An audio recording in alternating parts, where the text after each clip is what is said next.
સમાચાર મળી રહ્યા છે કાળિયારાઈ પ્રાથમિક શાળાના 6 નવીન ઓરડાઓનું કામ 7 મહિનાથી બંધ. ધો. પહેલી 8ની શાળા તોડી નંખાઈ, બાળકોના શિક્ષણ પર અસર. ગ્રામજનોની સરકારશ્રીને તાત્કાલિક કામ શરૂ કરવા રજૂઆત. સ્થાનિક યુવાનોની રજૂઆત. સિગવડ તાલુકાના મુનાવાણી ગામના રહેવાસી મેલડી સરકાર નિરંજનભાઈ ભાવિનભાઈ અને ડામોર સાગરભાઈ મહેશભાઈ કાળિયારાઈ ગામના યુવા મિત્ર ગૌદિયા યોગેશભાઈ ભરતભાઈ.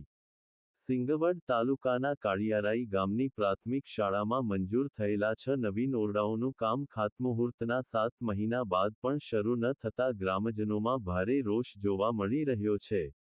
તા. 15 ઓક્ટોબર 2025ના રોજ દાહોદ જિલ્લાના સાંસદશ્રી જશવંતસિંહ ભાભોરના હસ્તે કાળિયારાઈ ગ્રામ પંચાયતના સરપંચશ્રી તથા ગ્રામ આગેવાનોની ઉપસ્થિતિમાં રૂ. 78 લાખના ખર્ચે 6 નવીન ઓરડાઓનું ખાતમુહૂર્ત કરવામાં આવ્યું હતું.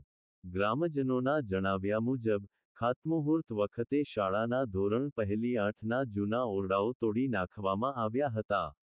પરંતુ ખાતમુહૂર્ત પછી આજદિન સુધી નવા ઓરડાઓનું કામ શરૂ કરવામાં આવ્યું નથી. જેના કારણે ગામના 300મી વધુ બાળકોને ભારે હાલાકીનો સામનો કરવો પડી રહ્યો છે.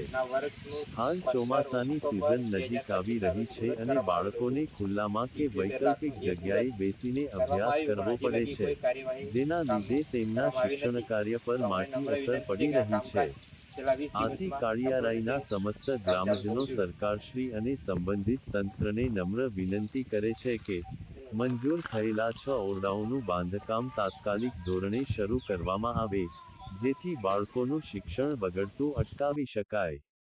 જો વહેલી તકે કામગીરી શરૂ નહીં થાય તો ગ્રામજનોએ